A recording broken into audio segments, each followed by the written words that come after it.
You can advocate for someone, but you should stop when they find their voice to advocate for themselves. And that sort of mantra is what I've brought with me all the way to Special Olympics. We don't have to always be the voice for our athletes. Sometimes we need to step aside and let others hear their voice because they do have them. And once you're on that playing field together, it's really about the sport, and it's really about how are we going to win and trusting your fellow athlete. And that is the core at how we use empowerment. It's through the power of sport and the playing field. Welcome to Bottled Up. I'm Andrew Allen, and today we're joined by Monica Daniels, Executive Director of Special Olympics Mississippi. With over 30 years in nonprofit work, Monica's journey began when her daughter was born deaf, shaping her path to lead one of Mississippi's most transformative organizations. Hear her share powerful stories about how Special Olympics changes lives through competitive sports, health screenings, and unified teams that bring communities together. Are you curious about the history of the Special Olympics or its local impact? Stick around for this inspiring conversation you won't want to miss. So let's pop open a Pepsi and dive right in. Welcome to another episode of Bottled Up. This morning we have a very special guest, Miss Monica Daniels, the Executive Director for the Special Olympics Mississippi. Monica, thank you for coming on the show. Thank you so much for having me. I would like to say this is my first ever podcast. That's great. I wish I could say it was my first, but we've been doing this for about 2.5 years now. So it's a fun thing to do, and I like the long form of it, and I'm really excited to kind of dig into the Special Olympics with you. I'm excited too. Let's get going. So Monica, give me a little bit of your history of how you got to be involved with the Special Olympics. What were you doing before you got involved with the Special Olympics? I have been involved in Mississippi nonprofit work at the risk of almost telling my age for over 30 years. And that journey began with an organization here in Mississippi, another very special and unique organization called Magnolia Speech School. My oldest daughter was born profoundly deaf, and we had no idea what to do. And we learned about an auditory oral school where kids who are profoundly deaf can learn to listen and talk. She went on to become the first pediatric cochlear implant in the state of Mississippi. Oh, wow. And you ask, what does that have to do with Special Olympics? Well, that school that was started back in the 60s also had a language disordered educational wing in that school. And those students were students who we would see with IDD, intellectual development disabilities, Down syndrome, autism spectrum syndrome, sensory disorders. So I got to know this population of special needs from the time my daughter was in diapers. And from there, I was there for 11 years. Okay. Magnolia Speech School, and then went to work for our local United Way here. And that taught me a lot about a bigger reach that a nonprofit could have. Magnolia Speech School is incredibly specialized, as it should be. We started what is called community impact programming at the United Way here, which is actually coming alongside of our nonprofits, holding hands with them, so to say, to move the needle in the community and not just be a grant maker. And fast forward to the opportunity came up with this organization with Special Olympics Mississippi. I was reached out to by a search committee. And after a few conversations, there was no way the answer wasn't going to be yes. And that was right at 8.5 years ago. And at one of my very first athlete events with Special Olympics, I stepped onto a playing field and saw who were now grown-ups, 3 students who had once gone to Magnolia Speech School, who were able to then mainstream into regular school and stay till they were 21, but had their degree, and they were participating in their local area in Special Olympics. That's so special. It really is. So in all of those years and a long roundabout way of how I got here, that's how I got here. So the Magnolia Speech School, where was that located in the state? Was that in Jackson? Yes, yes. And it's still in the Jackson metro area, but it was a tiny little school in the one road that separated West Jackson and Clinton, Flag Chapel Road. And it, like I said, it had been there since the early 60s, and hundreds of children graduate from there. And my daughter went on to graduate from high school and then from college and didn't know any sign language. So that was sort of what put me on the path of understanding that you can advocate for someone, but you should stop when they find their voice to advocate for themselves. And that sort of mantra is what I've brought with me all the way to Special Olympics.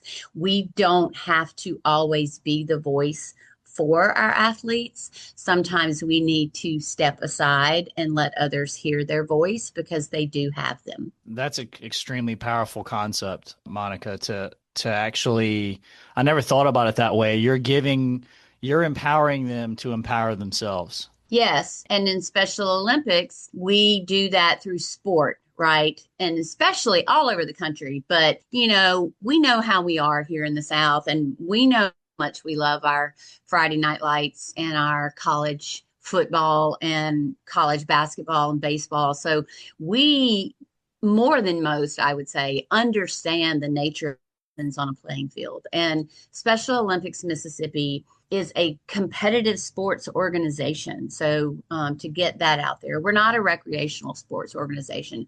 Our athletes are competing and fiercely competing, and the playing field draws people in. It draws people in to cheer other people on. It draws people without intellectual disabilities to join a team, what we also call unified sports. And once you're on that playing field together, it's really about the sport, and it's really about how are we going to win, and trusting your fellow athlete. And that is the core at how we use empowerment. It's through the power of sport and the playing field. I know that the Special Olympics weren't they created in the early 60s? They were. They were created by Eunice Kennedy Shriver, and she actually started Special Olympics in the Kennedy family home backyard in Kennebunkport. And they had a sister, Rose. I remember. Yes, I know about. Yeah, I'm Yes. aware of Rose. Yep. And so it started with swimming lessons.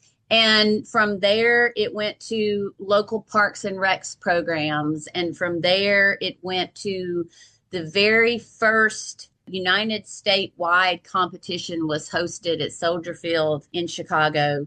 And that was the first time that athletes gathered from all over the country. And that was Eunice's vision, uplifting individuals with intellectual disabilities on a playing field for the nation to see that they can stand toe to toe and compete with anyone. And that's what she did at those very first games. And that was when she came up, which is what is now our athlete oath that they say before every games, which is let me win, but if I cannot win, let me be brave in the attempt, which actually comes from sending Roman soldiers off to war. So as we all know, the Kennedys, a fiercely sportsly competitive family. Yeah, too. genetically competitive. Yes. And she wanted athletes and people who were supporting our athletes to understand the very nature of you can compete. Eunice was an interesting woman, and that's Maria's mother, right? Yes. She's John F. Kennedy's sister. Yeah, she's one of the siblings, Bobby's sister. Yeah. She basically proved that you didn't have to be elected to influence. Exactly. I bet you she leaned heavy on her brothers to make sure that all this stuff happened. She did, but she also, in the same vein, was like, this is what we're doing. So, she was a very strong woman, and she has strong ties to Mississippi, which is interesting. But, people who know Mississippi, we're 3 degrees separated from virtually anyone.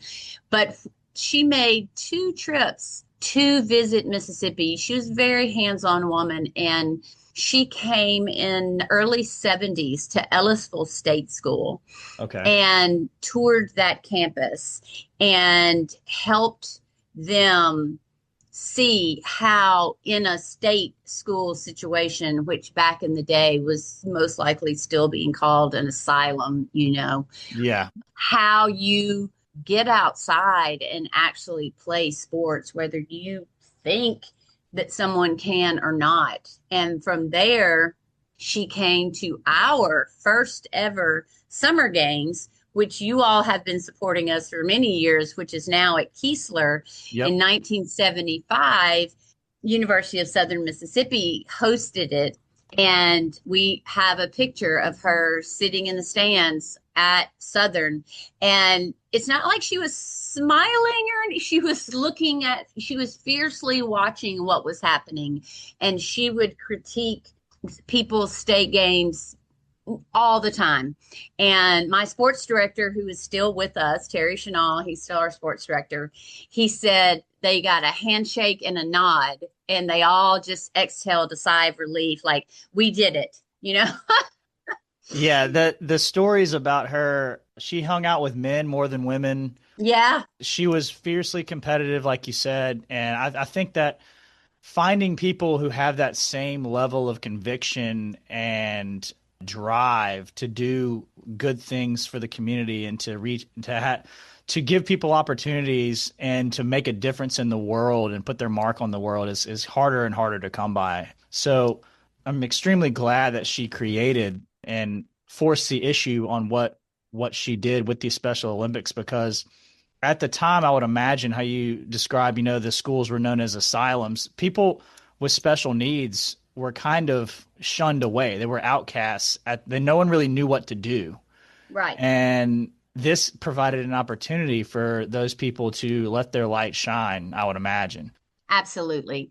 And it has grown so much when I said earlier that we are a competitive sports organization, because in the last 50 years, even within our own movement, we have learned how to meet our athletes where they are. And, once upon a time, there were, regular ed students who would come out for quote unquote Special Olympic Day, and everybody would, you'd run the 50-yard dash and there were huggers at the end and everybody would get a hug and a ribbon. And we don't do that anymore. We actually train and compete. And in addition to the sports we offer, we have a health component. And at every state level event, we offer free health screenings in multiple disciplines: vision, hearing, dental, podiatry, overall health management, blood pressure, all of that free to our athletes who show up to compete, so that we can ensure that their health is also being addressed. And, coaches now have to be certified, and we have online courses and we have in-person training. And in 2026, so coming up in 1 year, almost 1 year to the day, we will be going to the 2026 USA Games, taking a delegation of 127 to compete on the national stage with athletes across the country. So our athletes need to be ready. Well, Monica, does it still run in a 4-year cycle like the regular Olympics does? It does. I would imagine that. I know they've had international Special Olympic events. Where is it going to be in 2027? So in 2026, in so 26, next, sorry. yes, it's going to be at the University of Minnesota, Minneapolis, Okay. and there will be 6,000 athletes. We're told that is the quota. It's very interesting. In 2022, we were in Orlando. Disney World hosted us. And in 2018, we were on the campus of UW in Seattle, which was incredible. And that's where we will be. And we will be with 6,000 other athletes from across the country. That's wild. So this isn't an international thing. This is special to the United States. Yes, this is what is called USA Games. They do host World Games now, because Special Olympics has grown into an international movement, and there are Special Olympics programs literally all over the world. And they just had a World Games in Turin in Italy. Oh, wow. We were not able to go there. It's a little harder to do that. I can imagine. But when I first started, we were really, really, tight in looking for funds to get our delegation to USA Games. And in 2018, we took a delegation of 40. And like I said, in a year from this June, we'll be taking 127. That's fantastic.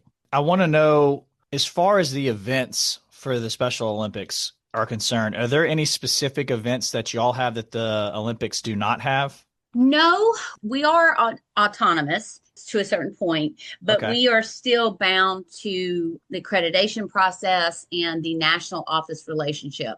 So there are modified rules, written rules for every sport that Special Olympics offers. So we don't offer sports that are outside of that. And if we did, it would have to be in a recreational only capacity. I understand. But we have our hands full with about 19. That's where we're at currently, competitive sports. And I was on the National Games website yesterday, and I think they are offering 14 competitions at this USA Games, and Mississippi will be represented in 10 of them. That's exciting. So out of the list of those athletes, is there anyone from Mississippi who is like, a favorite to win? Are there any names of people who we need to be looking out for next year? Well, I certainly hope so. We have, like I said, we have some amazing power lifters that are coming up. I'm bound to secrecy right now to Got it. I say totally any understand. particular name Yeah, because you we have don't want not. you don't want to let the cat out of the bag Well, we before. haven't announced our delegation. So Okay. one of the processes is this year leading up to Summer Games was the final competition in the cycle for our athletes to qualify for USA Games. And obviously, we had way more athletes qualify than the quota we were given from national office, right? Okay. So we have to make some decisions. So we are currently in all of those who qualified, and for us, qualified means you won. You have the best score in the division you were competing in. And so we send applications out to athletes that qualified in all of the sports. And in a few weeks, we will be reviewing all of those applications and making decisions on who will make the 127. Monica, let me ask you this question, and I'm interested because I have a brother who's special needs. He had a traumatic brain injury when he was 3, so he's been living with my mom. He lives with my mom currently, and he went to high school. He got his diploma at 21, and he's nonverbal, but he has full cognitive ability. And the relationship that parents have in these people's lives is probably one of the most special relationships that I've seen of anybody. How is a parent involved with these athletes when it comes to them getting selected, travel? Like how is the association of the Special Olympics involved with the parents? We are very supportive of parents.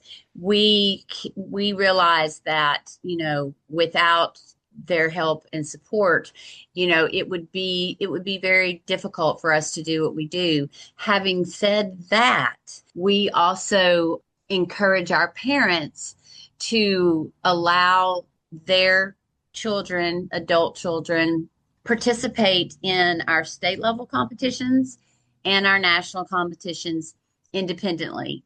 So when I say that we're taking a delegation of 127, we are doing that. We are raising the money for that. No athlete will pay. Their parents will not pay on their behalf. We raise the funds to support our delegation. There is an opportunity if parents want to come for them to come. And we have parents that come to national games. We have lots of parents that come to state games. But example, when athletes are on Keesler Air Force Base staying in the dorms, if their parents want to come to watch, if their parents not a coach or directly part of the delegation, they stay elsewhere and they show up to cheer on their athlete. So that's part of what we take into consideration when we're putting together a delegation.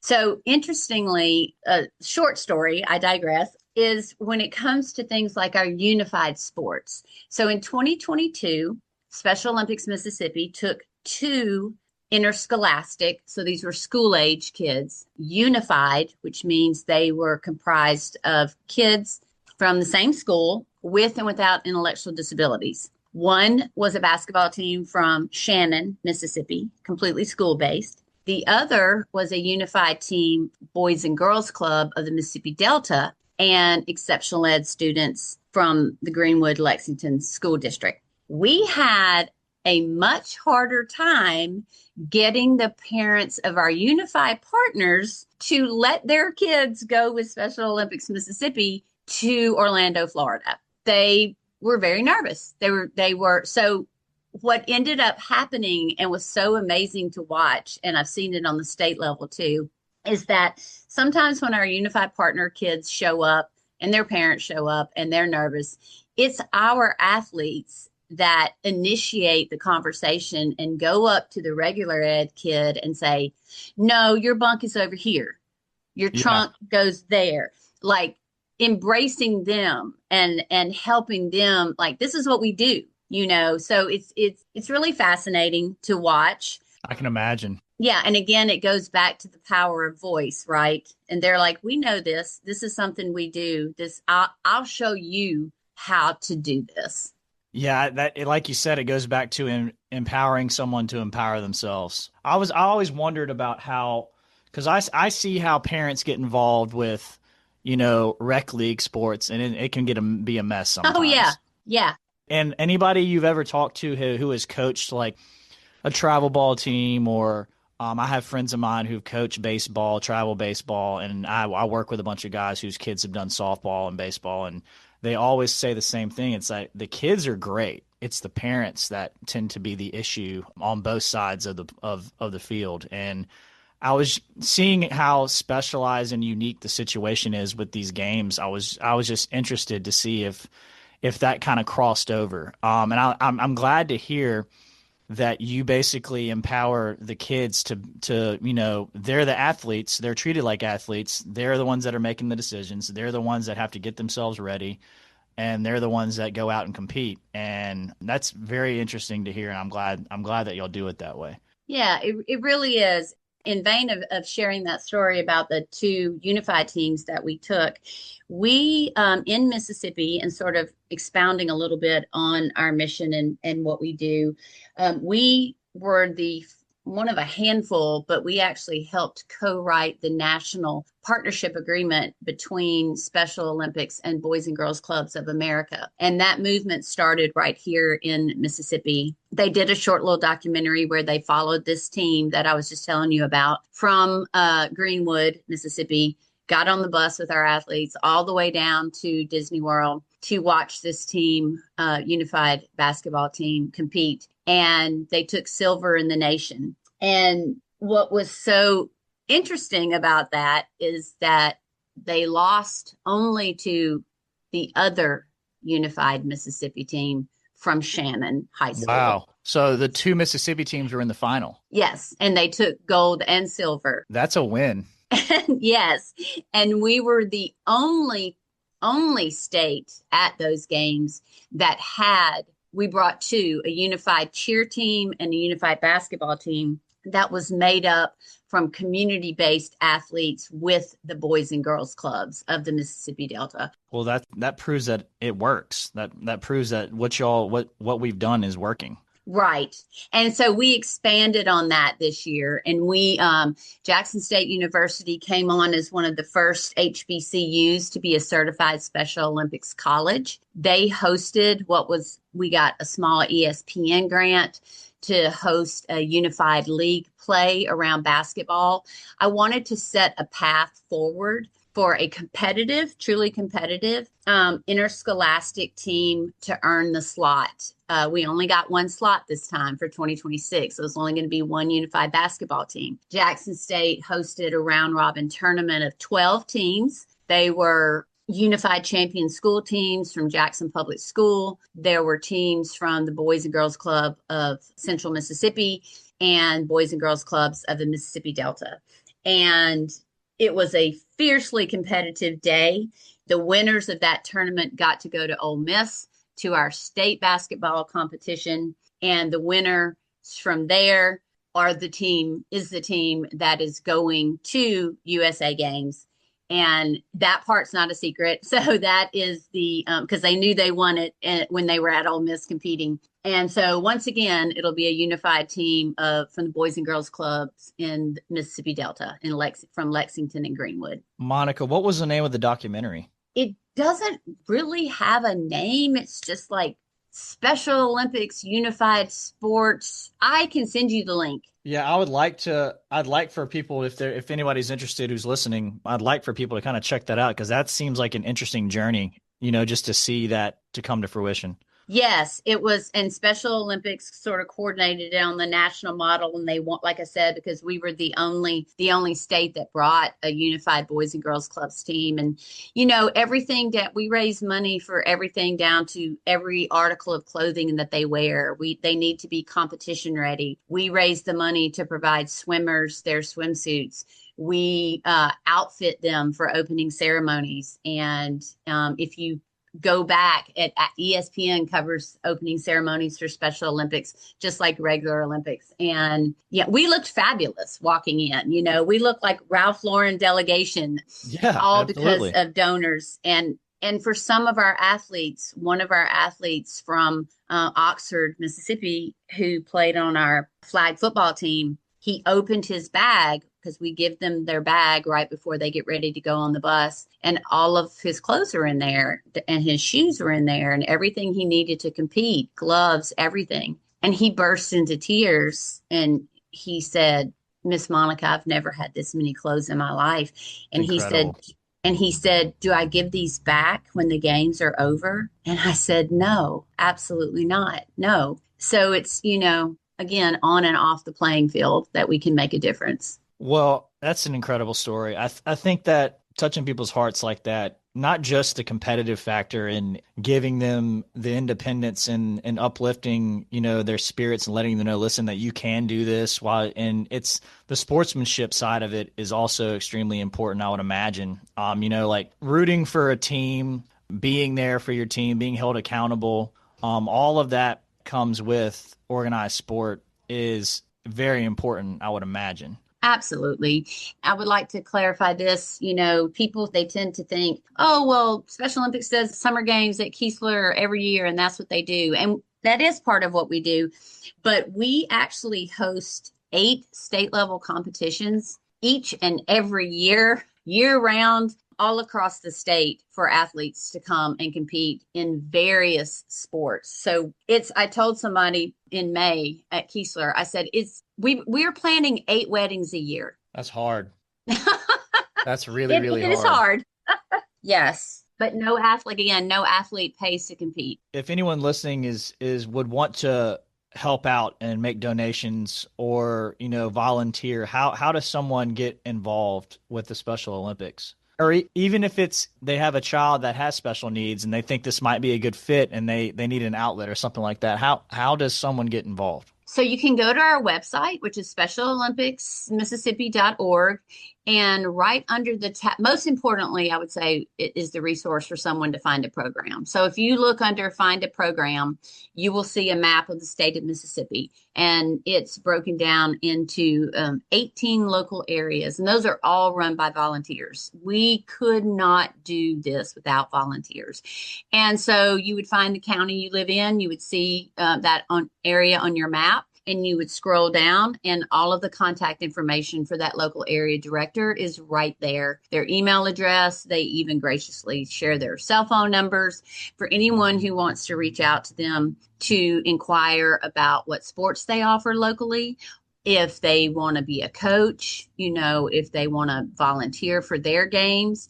And then you can also find all of our contact information on the website as well of the sports that we offer. And if anyone is interested in directly supporting the work that we do here in Mississippi, I would just encourage them to reach out to me directly, monica.daniels at specialolympicsms.org. We have a lot of community partners. We have incredible partners like you all who make hydration 100% possible at Summer Games. Yes, ma'am. Which was the largest post-COVID Summer Games was this past year. We had 1,000 participants, and we have That's not fantastic. seen those numbers since before COVID. So That's in-kind fantastic. gifts like what we get from you all, monetary gifts from other corporations, grants, foundation support, we take it all. There's something to be said about these athletes not only getting a chance to show what they can do physically and mentally, but also, supporting them through community outreach and corporate donors and that kind of thing. I think there's no rough edges on this. It's completely well-rounded. It's a wonderful organization. I would encourage anyone, if you have any kind of an inkling that you want to help out with this, that you visit the website. And the fact that you have it stripped down to where they can go to their area in the state and have contact information for that person, I'm fairly certain that there are some people who have thought about this, but they don't know where to go or what to do. So that is It's right extremely there. helpful. Yes, Yeah, that's yes. extremely helpful. Monica, let me ask you this. How have the games changed, or what have you seen changes as far as the games have changed in the last 20 years? What changes have you seen being made, and what changes are being looked at in the future to improve? Big question. So I've been here almost 9 years, and I think two things that that are top of mind to me, because I know I've drilled down on the competitive nature, which has come a long way. So everyone's not getting a hug and a ribbon. I would say now everybody will get a hug. Everybody can have a hug. Yeah, those are free. Those are free, and we love them. But what has happened, I think, most recently is this movement towards what's called unified champion schools. So it's taking this concept and working inside of a school during a school day without putting an extra burden on a special ed teacher. So we come with resources. We come with, hey, do you offer unified PE? Have you considered doing this during unified PE? Here's the equipment that you might need to start your own unified bocce team or your unified kickball team. And I've seen that grow tremendously in the time that I've been here. When I got here, we were working inside of 10, 12 schools, and we are currently inside and helping school programming in over 120 schools. So I think sharing the word in the school, because in my mind, if you're in a school and you're passing each other in the hallway and you're in exceptional ed and regular ed, you're probably not going to speak. But if Special Olympics is in your school and you're doing things like we do pep rallies around inclusion, and we have people sign the big pledge to, end the R word, don't say that word anymore. Let's work around inclusion. Let's put a unified team together. Well, then you go after school and you walk into your Boys and Girls Club, and that same special ed kid is allowed to join the club for free. So you're like, oh, well, okay, I saw that kid at school, and now I see them in my Boys and Girls Club.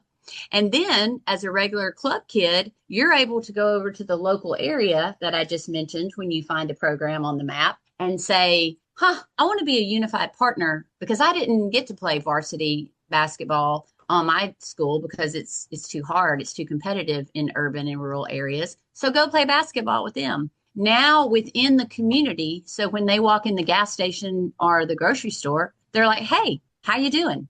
That's breaking down barriers that don't have anything to do with sports, but that move the needle in a community. Absolutely. Yeah, I never thought about the depth of what you just discussed. I mean, it's changing mindsets. It really is. It really is. And I, like I said, very nervous to do my first podcast, but I also feel like, wow, now I don't have to just have 5 minutes to try to explain to everybody exactly what Special Olympics does, because it's a mouthful. It is. And well, it's extremely intricate. And it's a special organization that deserves more than 5 minutes, Monica. Thank you. It does. It's really interesting to hear the ins and outs of the athletes and the mindsets and the unified teams. I think the unified boys and girls club approach was a very, very smart move. And I know that the future of the Special Olympics is going to continue to grow and grow. I do have one question though. You know how in the Olympics there's always that one event that everybody tunes in for. Is there a favorite event that people always like to tune in to watch for the Special Olympics and the national scale?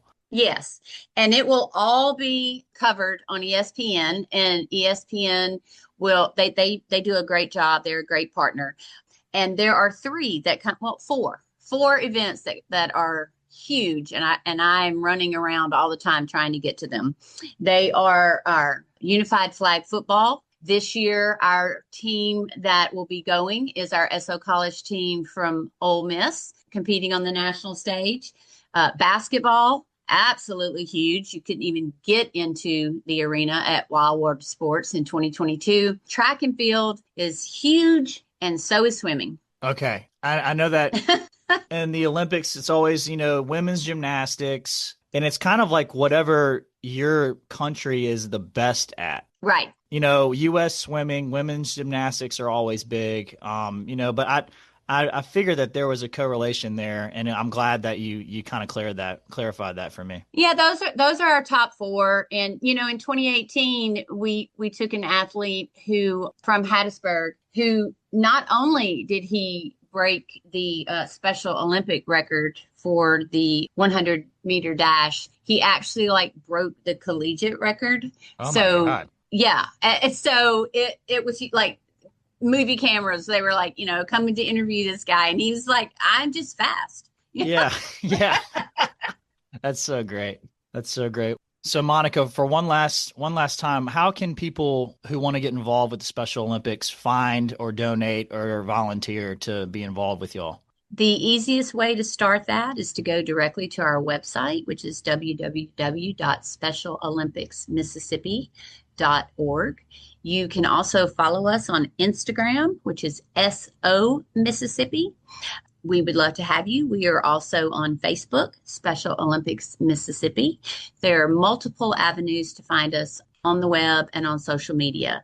In addition to that, I asked my volunteers to do something I'm not willing to do. You can reach out to me directly at 601-559-7040. My email address is monica.daniels@specialolympicsms.org. And we are located in the Fondren Corner building in Jackson, Mississippi, in downtown Fondren. Please come visit us. Well, Miss Monica, this has been a very interesting conversation. I can't thank you enough for giving us some time out of your day and explaining everything there is to know about Mississippi Special Olympics and the ins and outs of the National Association as a whole. And that we're willing to help any way we can. And I would ask anybody listening if you're willing to help to go to where Miss Monica said to go. And if there's anything that y'all ever need, just reach out. And I appreciate your time. Thank you for the interview. This is great. Thank you. I appreciate Allen Beverage's support. I appreciate your long-standing relationship that goes back to before I got here, but I know that you know and understand the depth and breadth. So thank you for that. And thank you for all of the support that you have given to us. It means a lot. Absolutely, Monica. Well, you have a good rest of your day, okay? All right. You too. Thanks so much. Thanks so much for hanging out with us on this episode of Bottled Up. A huge shout out to Monica Daniels, the incredible executive director of Special Olympics Mississippi, for joining us and sharing such a heartfelt look into their mission. It's truly special to hear how they're not just about sports, but about empowering athletes to find their voice and confidence, both on the field and in their everyday lives. I also loved learning about the game-changing work of Unified Champion Schools, where inclusive sports teams are fostering real connections and breaking down barriers across Mississippi communities. And let's not forget the amazing volunteers, donors, and supporters who pour their hearts into making every competition and athlete's experience unforgettable. If Monica's passion got you fired up to getting involved, head over to SpecialOlympicsMississippi.org. You'll find tons of ways to get involved, whether it's coaching, cheering, or supporting in your own unique way. Thanks again for listening, and we'll catch you next time on Bottled Up. Thanks for listening to the Bottled Up podcast. Want us to deliver this show to your email inbox as they drop? Want to tell us about how you like the show? Or do you want to tell us about a Gulf Coast business or restaurant that you'd like for us to spotlight in any upcoming episodes? Email Morgan Wheeler at mwheeler, MWHEELER at abevinc.com. That's ABEVINC.com.